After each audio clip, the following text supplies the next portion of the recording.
Hello दोस्तों, स्वागत है एक बार फिर आप सभी का हमारे यूट्यूब चैनल पीएस क्लासेस पर, जिस पर हम कक्षा 12 विषय भौतिक विज्ञान एनसीईआरटी के दूसरे अध्याय को शुरू कर चुके हैं और जिसमें आज का टॉपिक हमारा रहेगा, यदि कोई वैद्युत द्विध्रुव एक समान वैद्युत क्षेत्र में स्थित हो तो उसको घुमाने में कितना कार्य करना पड़ेगा, अर्थात वैद्युत द्विध्रुव की विभव ऊर्जा के बारे में आज हम डिस्कस करने वाले हैं। तो डिस्टेंट मैं आप लोगों को बताऊं कि आज का जो टॉपिक है परीक्षा की दृष्टि से बहुत ही महत्वपूर्ण है, अर्थात ये क्वेश्चन अगर आपसे एग्जाम में पूछा जाएगा तो लॉन्ग क्वेश्चन के रूप में पूछा जाएगा। ठीक है डिस्टेंट, तो आर्टिकल को अच्छे ढंग से समझने के लिए आप लोगों से विशेष रिक्वेस्ट ये है कि आप वीडियो लेक्चर को पूरा देखिए। तो आइए बिना किसी देरी के शुरू करते हैं अपने वीडियो लेक्चर को। देखिए हेडिंग लगाते हैं, क्या है, एक समान वैद्युत क्षेत्र में वैद्युत द्विध्रुव को घुमाने में किया गया कार्य अथवा विभव ऊर्जा। तो डिस्टेंट आज हम पढ़ने वाले हैं कि यदि एक वैद्युत द्विध्रुव है और एक समान वैद्युत क्षेत्र में स्थित है, ठीक है, तो उसको घुमाने में हमें कितना कार्य करना पड़ेगा, अर्थात हमें द्विध्रुव की विभव ऊर्जा के बारे में आज हमें पढ़ने मिलेगा। तो डिस्टेंट आइए देखते हैं। तो देखिए, जैसे समय बचाने के लिए मैंने ही ये आपका एक समान वैद्युत क्षेत्र बना रखा है, और जिसे हम कहाँ से लिखते हैं डिस्टेंट, ई से लिखते हैं। कहाँ से लिखते हैं, वेरी गुड, ई से लिखते हैं। ठीक है डिस्टेंट, यानी जो वैद्युत बल रेखाएं बेटा एक दूसरे के समांतर हैं और एक ही ओर हैं, तो ऐसे वैद्युत क्षेत्र को क्या बोला जाता है बेटा, एक समान वैद्युत क्षेत्र बोला जाता है। आई होप कि आपको समझ में आ रहा होगा।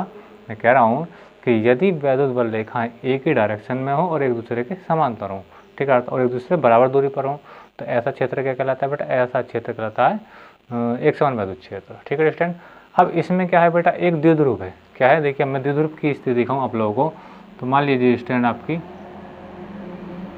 ये कोई वैद्युत द्विध्रुव है जिसे हमने नाम दे दिया ए। मान लीजिए ए है ये, और ये बेटा क्या आपका बी है। ठीक है डिस्टेंट, तो ए बी क्या है, वैद्युत द्विध्रुव है जो एक समान वैद्युत क्षेत्र की दिशा से थीटा कोण बनाकर रखा गया। कितने कोण पर रखा है बेटा, थीटा कोण बनाते हुए रखा गया। आई होप कि आपको समझ में आ रहा होगा। ध्यान से समझें कि हमने कहा कि ए भी एक वैद्युत द्विध्रुव है, ठीक है, जो एक समान वैद्युत क्षेत्र ए की दिशा से थीटा कोण बनाते हुए रखा गया है। डिस्टेंट आर्टिकल को करने से पहले उसका डायग्राम समझना बहुत ज़रूरी होता है। अगर डायग्राम समझ में आ गया तो आर्टिकल करने में कहीं भी किसी भी स्टूडेंट को कोई प्रॉब्लम नहीं आती है। लेकिन डायग्राम आपको समझ में नहीं आया है तो आपको आर्टिकल प्रूव करने में बेटा 100% प्रॉब्लम आएगी, इसलिए आर्टिकल को ध्यान से समझें। ठीक है, अब द्विध्रुव है तो द्विध्रुव की डेफिनेशन ये कहती है, द्विध्रुव क्या होता है, एक ऐसा सिस्टम होता है जिसमें दो बराबर किंतु विपरीत आवेश होते हैं। आई होप कि आप समझ रहे होंगे।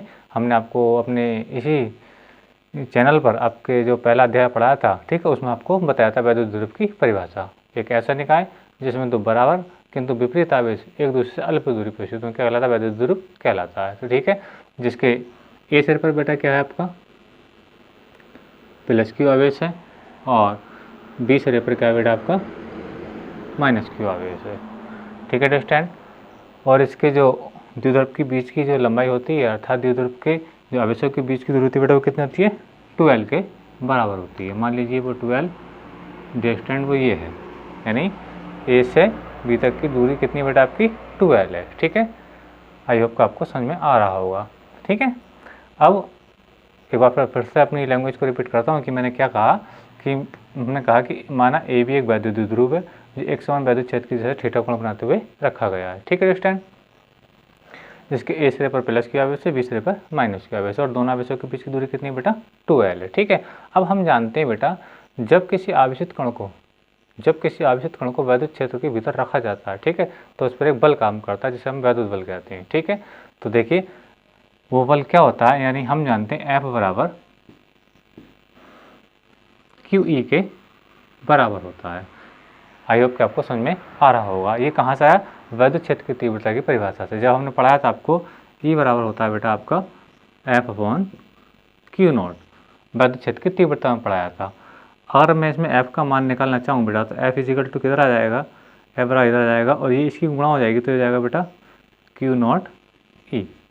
यानी जब कोई आवेशित कण वैद्युत क्षेत्र के भीतर रखा होता है तो इस पर कितना फोर्स लगता है, F बराबर QE के बराबर लगता है। ठीक है डिस्टेंट, अब जब ये वैद्युत द्विध्रुव, ठीक है बेटा, आवेशों से मिलकर के बना है और दोनों आवेश कहाँ है बेटा, वैद्युत क्षेत्र के भीतर हैं, तो इस पर भी फोर्स लगेगा और इस पर भी फोर्स लगेगा, यानी धनावेश पर भी एक बल लगेगा और ऋणावेश पर भी एक बल लगेगा। ठीक है, धनावेश पर जो बल लगेगा बेटा वो लगेगा वैद्युत क्षेत्र की दिशा में। ठीक है, कहाँ लगेगा, वैद्युत क्षेत्र की दिशा में। देखिए इस प्लस के आवेश पर जो बल आएगा बेटा किस डायरेक्शन पर आएगा, वो इस डायरेक्शन में आएगा।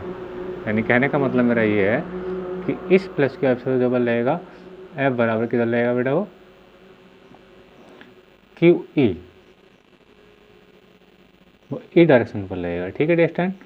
अच्छा, अब माइनस क्यू आवेश पर जो बल लगेगा बेटा वो किस ओर लगेगा, इस ओर लगेगा। किस ओर लगेगा बेटा, इस ओर। ध्यान से समझें कि ये माइनस क्यू आवेश पर लगने वाला बल क्या है, ये इसका परिमाण भी कितना होगा बेटा, F बराबर QE के बराबर ही होगा।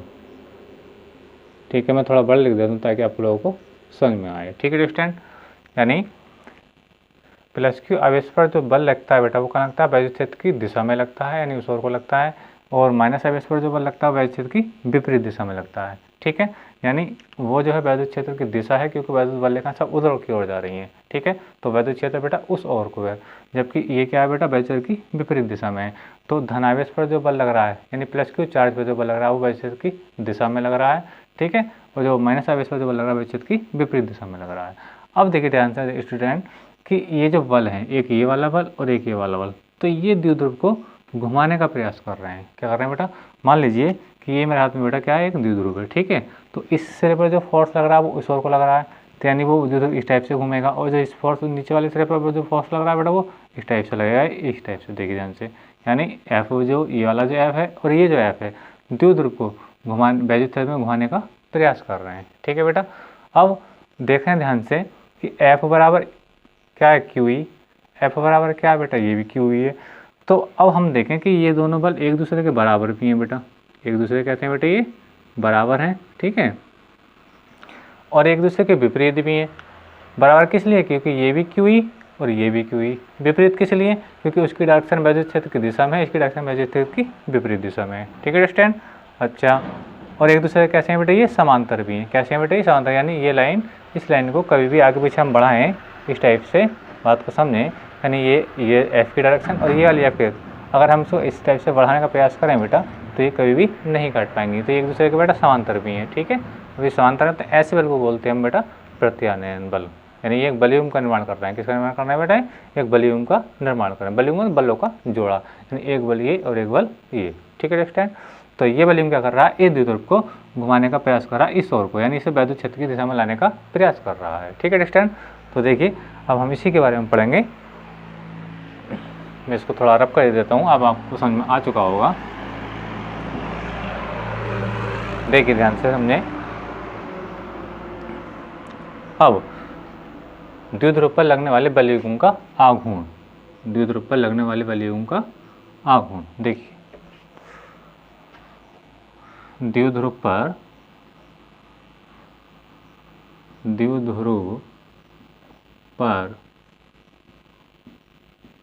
लगने वाले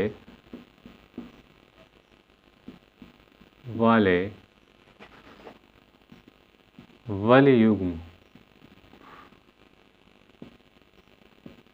का आघूर्ण, बलयुग्म का आघूर्ण। ठीक है, ये होता है बेटा, इसे टो से पहले लिखते हैं, टो से। कैसे लिखते हैं बेटा, टो से। क्या कहते हैं इसका नाम, टो। यानी ये हमने आपको अपने इसी किताब का जो पहला लेसन पढ़ाया था, ठीक है, उसमें पढ़ाया था। बल आघूर्ण का लिखा था बेटा, टो से लिखा था। इसका जो परिमाण आया था वो कितना आया था बेटा, आया था PE साइन थीटा। क्या आया था, PE साइन थीटा। आई होप कि आपको समझ में आ रहा होगा, PE साइन थीटा। ठीक है, जहाँ P क्या है बेटा, वैद्युत द्विध्रुव आघूर्ण है। ठीक है, E क्या है बेटा, वैद्युत क्षेत्र है। ठीक है, और थीटा क्या है, E व P के बीच का कोण है। ठीक है डिस्टेंस। अच्छा, तो ये जो बलयुग्म का आघूर्ण है, ठीक है, द्विध्रुव को वैद्युत क्षेत्र की दिशा में लाने का प्रयास कर रहा है। यानी ये जो फोर्स है और ये जो फोर्स है, ये द्विध्रुव को कैसे इस टाइप से घुमाने का प्रयास कर रहे हैं। ठीक है, यहाँ लिखेंगे यह बल, ये आघूर्ण, यह है बल आघूर्ण द्विध्रुव को वैद्युत क्षेत्र, शॉर्ट में लिख रहा हूँ स्टूडेंट, वैद्युत क्षेत्र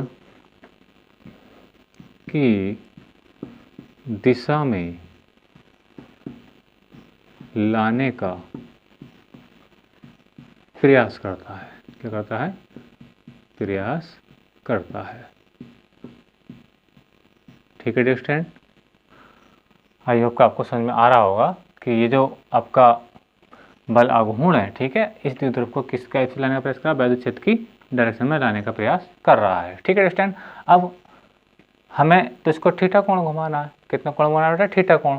लेकिन अब हम इसको थीटा कोण घुमाने से पहले, ठीक है, यानी थीटा तो बहुत बड़ा एंगल है, हम इसको पहले छोटा सा एंगल घुमाएंगे। कितना छोटा सा एंगल? यानी छोटे कोण की जब बात आएगी बेटा, किसी छोटी चीज़ की आती है, तो हम वहाँ पे एक शब्द यूज करते हैं, उसको बोलते हैं हम डी। क्या बोलते हैं? डी। तो यानी कहने का मतलब ये है कि हम इसको डायरेक्टली थीटा कोण ना घुमा रहे, तो हम इसको थोड़ा थोड़ा घुमा करके देख रहे हैं, और हम देखेंगे थोड़ा सा घुमाने में हमें कितना कार्य करना पड़ेगा। ठीक है स्टूडेंट, यानी जब हम थोड़े से कार्य के बारे में जान जाएंगे तो हम इसका आगे का भी अनुमान लगा सकते हैं। ठीक है स्टूडेंट, ऐसा मान लीजिए जैसे कि आप कोई व्यापार करना चाहते हैं, ठीक है, कोई बड़ा व्यापार करना चाहते हैं, तो ऐसा नहीं कि आप करोड़ों रुपये एक ही बार में उसमें इन्वेस्ट कर दोगे, ऐसा नहीं कर पाएंगे, है ना। पहले हम उसको थोड़ा पैसे से देखेंगे आजमा करके, फिर हम इसे देखेंगे क्या उसका रिजल्ट मिल रहा है, क्या लॉस हो रहा है, क्या उसमें कुछ बेनिफिट हो रहा है, तो है ना। तो हम पहले देखेंगे इसको, हम डायरेक्टली थीटा कोण नहीं घुमाएंगे। ठीक है स्टूडेंट, हम इसको थोड़ा सा यानी छोटा सा कोण घुमाएंगे, जैसे हम डी थीटा से लिखेंगे। ठीक है, देखिए समझें कि अब मैं कर क्या रहा हूँ डियर स्टूडेंट, ध्यान से समझें कि मैं इसको, ये जो द्विध्रुव है, देखिए बेटा, अब मैं इसको कितने कोणों पर घुमा रहा हूँ, ध्यान से समझे डियर स्टूडेंट। देखिए अब मैंने क्या किया, इस द्विध्रुव को, पहले द्विध्रुव ये था, ध्यान से समझे डियर स्टूडेंट क्या है, देखिए द्विध्रुव पहले क्या था, ये था, अब मैंने इसको इतना घुमा दिया, यानी ये जो एंगल है डियर स्टूडेंट, ये वाला क्या इतना घुमाया, और ये एंगल कितना है बेटा आपका, यही डी थीटा है, यही क्या बेटा, डी थीटा है। आई होप को आपको समझ में आ रहा होगा। ठीक है, हमने क्या किया, द्विध्रुव को एक छोटा सा एंगल घुमाया, छोटा सा एंगल का मतलब डी थीटा घुमाया, जब हमने तो इसको बेटा थोड़ा सा घुमाया है, थोड़ा सा, ठीक है स्टूडेंट, तो हमें थोड़ा ही कार्य करना पड़ा होगा। आई होप को आपको समझ में आ रहा होगा कि जब हमने इसको थोड़ा सा घुमाया, थोड़ा सा, तो हम थोड़ा सा ही काम करना पड़ेगा, और थोड़े काम के लिए हम क्या करेंगे बेटा, वहाँ पे एक बस कार्य को डब्ल्यू से लिखते हैं, लेकिन थोड़ा बार करा हमने तो हम क्या लिखेंगे, डी डब्ल्यू लिखेंगे। तो हम ये लिखेंगे द्विध्रुव को अति सूक्ष्म कोण डी थीटा घुमाने में किया गया कार्य। आई होप कि आपको समझ में आ रहा होगा। ठीक है, तो आप लिखेंगे, देखिए द्विध्रुव को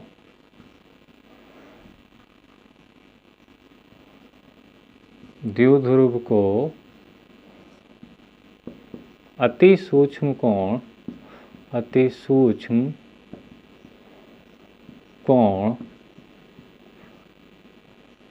थीटा घुमाने में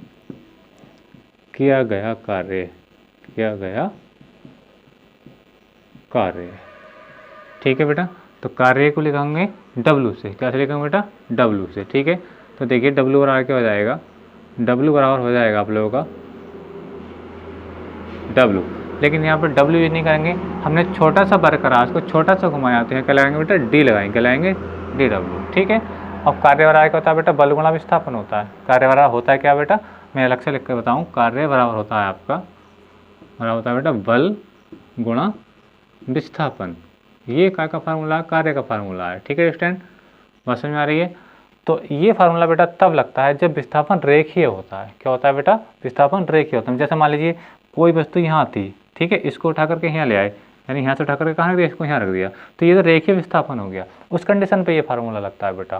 ठीक है स्टूडेंट, लेकिन अब क्या एंगल, अब विस्थापन इस टाइप से नहीं है, विस्थापन किसी एंगल पे है, यानी द्विध्रुव पहले ऐसे था, अब ऐसे घुमा है, बात को समझे, इस टाइप से ऐसे घुमा, यानी किसी न किसी एंगल पे घुमा, और वो एंगल क्या है बेटा आपका, डी थीटा है। ठीक है, तो इस कंडीशन में फार्मूला लगता है, बल की जगह आएगा बेटा बल आघूर्ण, यानी जिसके कारण ये घूम रहा है, और क्या आएगा बेटा आपका, विस्थापन की जगह आएगा कोणीय विस्थापन, यानी डी डब्ल्यू हो जाएगा बेटा आपका बल आघूर्ण,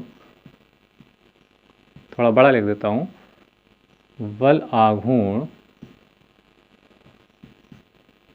गुणा कोणीय विस्थापन, कोणीय विस्थापन। कोणीय विस्थापन। ठीक है स्टूडेंट, तो डी डब्ल्यू बराबर हुआ, देखिए D W is equal to, ठीक है, तो बलागुण कितना बेटा आपका टो है।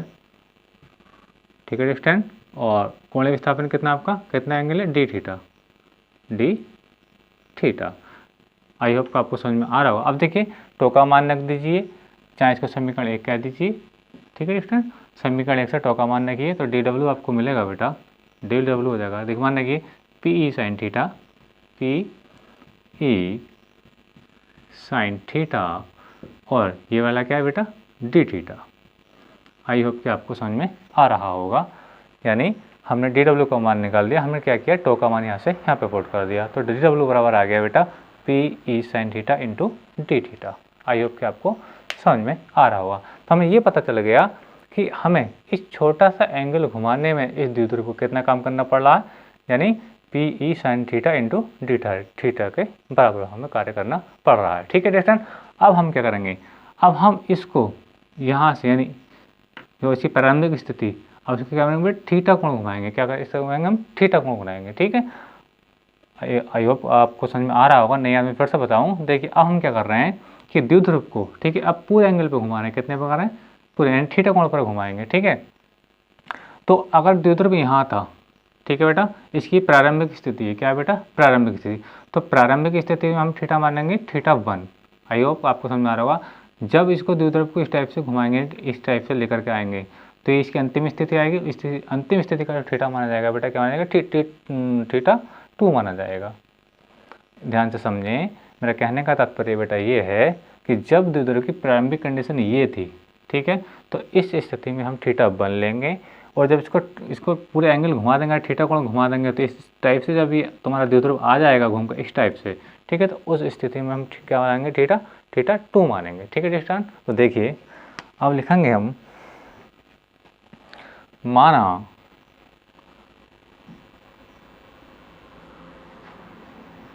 द्विध्रुव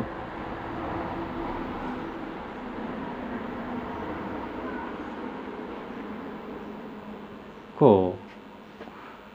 थीटा 1 प्रारंभिक स्थिति, थीटा 1 ऐसे लिख लेंगे, प्रारंभिक स्थिति शॉर्ट में लिख रहा हूँ, स्थिति थीटा 1 से अंतिम स्थिति, अंतिम स्थिति, अंतिम स्थिति थीटा 2 तक घुमाने में किया गया, इसका ऐसा आप कर सकते हैं, किया गया कुल कार्य, कुल कार्य, तो कुल कार्य कितना हो जाएगा बेटा, अब तो कुल के लिए हम W से लिखेंगे, क्या लिखेंगे बेटा, W से लिखेंगे, क्या लिखेंगे, W से। ठीक है, अब हम कुल कार्य कैसे निकालेंगे, हमने छोटे से कार्य निकाल के देखा, छोटा सा कार्य कितना है, P E sine theta into D theta के बराबर आया। ठीक है डिस्टेंस, अब अभी इसको हम थोड़ा और घुमाते, यानी छोटा सा एंगल और घुमाते तो हमें डी डब्ल्यू और प्राप्त होता। तो ऐसी कंडीशन में क्या करते हैं हम टोटल कार्य निकालने के लिए करते हैं बेटा, हम लिमिट लगा देते हैं, अर्थात इसका समाकलन कर देते हैं। क्या कर देते हैं बेटा, समाकलन कर देते हैं।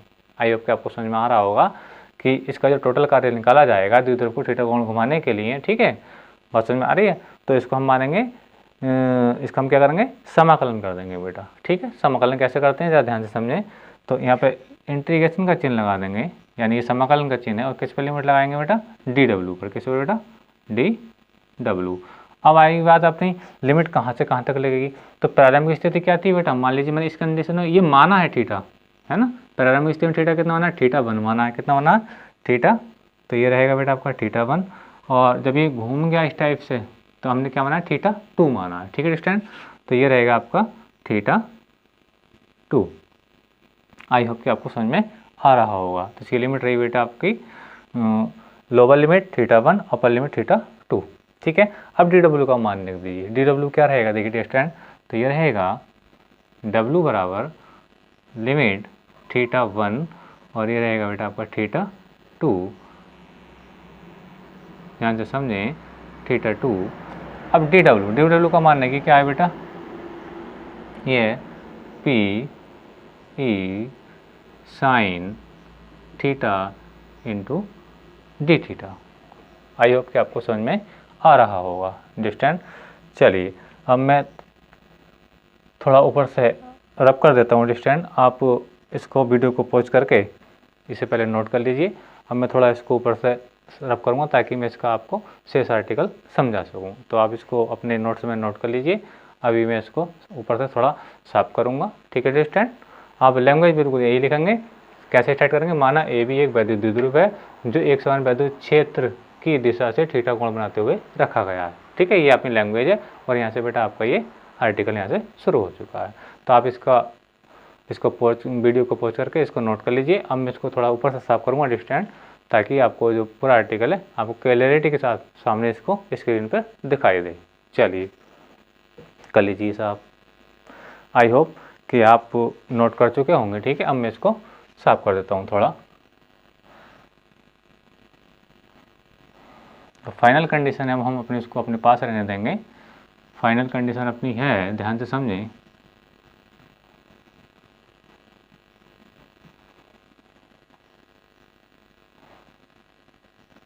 देखिए फाइनल कंडीशन क्या है बेटा, ये है।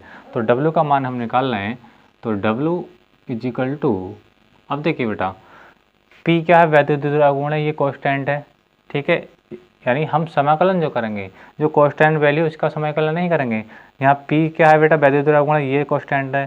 E क्या है आपका? वैद्युत क्षेत्र, ये भी बेटा एक समान वैद्युत क्षेत्र है, कहीं कम बढ़ती नहीं हो रहा है। तो यानी ये क्या, दोनों कांस्टेंट है, हम इसका समाकलन नहीं करेंगे। ठीक है डिस्टेंट। अच्छा, फिर किसका समाकलन करेंगे उसको अभी हम बताएंगे। P E integration θ1 θ2। ठीक है, अब समाकलन किसका करेंगे बेटा? इस साइन थीटा टी थीटा क्या करेंगे? साइन थीटा और डी थीटा। अब हम इसका इंटीग्रेशन करेंगे। ठीक है, आई होप कि आपको समझ में आ रहा हो। ऐसा क्यों कर रहे हैं? क्योंकि बेटा यहाँ पे थीटा, ये मैंने डी थीटा ना, हो सकता है कि कुछ इससे बड़ा भी पार्ट हो थीटा का। यानी ये जो डी थीटा आपको दिख रहा है बेटा, कोई तो नहीं सब डी थीटा हो, कुछ डी थीटा और भी ज़्यादा छोटे होंगे, कुछ इससे और भी ज़्यादा बड़े होंगे। यानी ये निश्चित नहीं है, और जो निश्चित नहीं है उसी का समाकलन किया जाता है बेटा। ठीक है, यहाँ पे साइन थीटा यानी जो थीटा है वो निश्चित नहीं है, इसलिए हम उसी का हम क्या करेंगे, यहाँ पे इंटीग्रेशन करेंगे अर्थात समाकलन करेंगे। ठीक है, तो इसका क्या सूत्र होता है देखिए, पहले मैं कर देता हूँ फिर आपको मैं बताऊँगा। तो देखिए W बराबर PE। ठीक है, अब जब मैं इसका इंटीग्रेशन करूँगा तो देखिए कैसे खोलते हैं बेटा इसको। साइन थीटा का हो जाता है माइनस कॉस थीटा, और एक लिमिट बेटा घूम जाएगी, लिमिट आ जाएगी जो आपकी लोअर लिमिट है थीटा बनी आ जाएगी, और θ2 बेटा आपका ये हो जाएगा। मैं आपको समझाऊँ कि फार्मूला इसके अंदर लगा है, यानी सूत्र जो होता है वो ये सूत्र होता है इंटीग्रेशन साइन थीटा और डी थीटा बराबर क्या होता है? माइनस के कॉस थीटा। क्या होता है बेटा? माइनस के कॉस थीटा। तो बेटा ये थोड़ा इंटर का मैथमेटिक्स का थोड़ा पोर्शन है, आप इसको याद रखें। साइन थीटा और डी थीटा को हम क्या लिख रहे हैं? माइनस के कॉस थीटा लिख रहे हैं। ठीक है डिस्टेंट। अगर यहाँ लिमिट लगाएंगे तो लिमिट बेटा इसके साइड पर आ जाएगी घूमने के बाद। ठीक है डिस्टेंट, मतलब आपको याद रखें साइन थीटा डीटा को हम क्या लिखते हैं? कॉस थीटा लिखते हैं, वही माइनस के साथ। ठीक है डिस्टेंट, तो ध्यान से समझें। देखिए अब क्या रहेगा कि आपका रहेगा P E। अब देखिए बेटा इसको माइनस को बाहर निकालिए। जब इस माइनस को बाहर निकालेंगे तो माइनस हम देखिए आगे ले लेते हैं, तो माइनस बेटा आपका ये आ जाएगा, और ये P और ये E और ये साइन क्या रहेगा? Cos theta. क्या रहेगा बेटा आपका? कॉस थीटा, और लिमिट बेटा आपकी रहेगी θ1 से θ2। ठीक है, θ1 क्या है बेटा? प्रारंभिक स्थिति का थीटा है, और θ2 क्या है बेटा? अंतिम स्थिति का थीटा है। θ1 और θ2 बेटा जब हम न्यूमेरिकल करेंगे, ठीक है, तब इनकी आवश्यकता पड़ेगी, है ना। यहाँ पे आपको देखने में नहीं मिल रहा है θ1 θ2 कहाँ है, फिर मैं आपको बताऊंगी। θ1 जो इसकी प्रारंभिक स्थिति है और θ2 जो है अंतिम स्थिति है। ठीक है, जहाँ से हमने घुमाना इसको प्रारंभ किया है वो उसकी प्रारंभिक स्थिति, उस स्थिति में θ1 है, और घुमाने के बाद जहाँ इसको अंतिम स्थिति में हमने छोड़ा उस स्थिति में क्या आपका θ2 है। ठीक है अंडरस्टैंड। तो देखिए अब हम इसको कैसे खोलते हैं, देखिए आगे के चलते हैं। तो W बराबर रहेगा आपका माइनस P E। अब देखिए हम करते क्या, इसकी अपर लिमिट से यानी ऊपर वाली लिमिट से नीचे वाली लिमिट को घटा देते हैं। देखिए कैसे, ये रहेगा cos θ2 minus cos θ1। I hope कि आपको समझ में आ रहा होगा कि ये मैथमेटिक्स का फार्मूला है कि ऊपर वाले एंगल से, ठीक है, ऊपर वाली लिमिट से नीचे वाली लिमिट को हम क्या कर देते हैं बेटा, यानी आप लिखेंगे तो cos थीटा 2 पहले लिखेंगे, फिर माइनस, ये सूत्र है ये भी बेटा गणित का याद रखें, इसके बीच में माइनस आएगा, जब लिमिट को हम अप्लाई करेंगे तो ये जाएगा cos थीटा 1, यानी ऊपर वाली लिमिट से नीचे वाली लिमिट को हम बेटा घटा देंगे। ठीक है स्टूडेंट, तो देखिए आप लोगों के पास ये फार्मूला आ चुका है, हमें जो कार्य करना पड़ा है, यानी स्थिति 2 से ये आपका थीटा 1 है, स्थिति थीटा 1 से स्थिति थीटा 2 तक, अर्थात थीटा कोण घुमाने में हमें कितना कार्य करना पड़ा, W बराबर, ध्यान से समझें, W बराबर minus P E cos theta 2 minus cos theta 1। ठीक है स्टूडेंट, तो यही जो कार्य है इसकी विभव ऊर्जा कहलाता है। ठीक है स्टूडेंट, तो देखिए यही कार्य मैं लिख देता हूँ यहाँ पे, जूल में आएगा आंसर, जब ये वर्क निकल रहा है तो कार्य का मतलब तो जूल ही होता है ना, लेकिन यही कार्य वैद्युत द्विध्रुव की विभव ऊर्जा कहलाता है, विभव ऊर्जा कहलाता है, विभव ऊर्जा कहलाता है,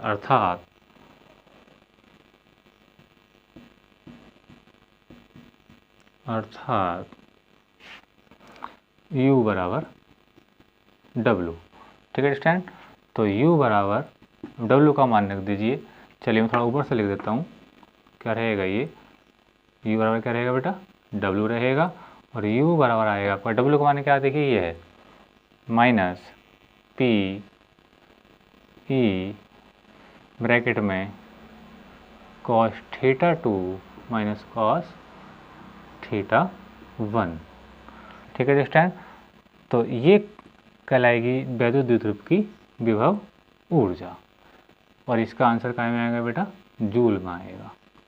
ठीक है स्टूडेंट, तो हमें एक समान वैद्युत क्षेत्र में ठीक किसी द्विध्रुव को घुमाने के लिए कितना कार्य करना पड़ता है बेटा, इतना कार्य करना पड़ता है, क्या है, W equal to minus P cos theta 2 minus cos theta 1, और यही क्या कार्य रहता है बेटा, वैद्युत द्विध्रुव की विभव ऊर्जा कहलाता है। याद रखना क्या नाम है इसका, विभव ऊर्जा कहलाता है, अर्थात ऊर्जा को हम U से लिखते हैं, U बराबर W, तो U ऐसे था, W को हमने बेटा यहाँ पे मान पुट कर दिया।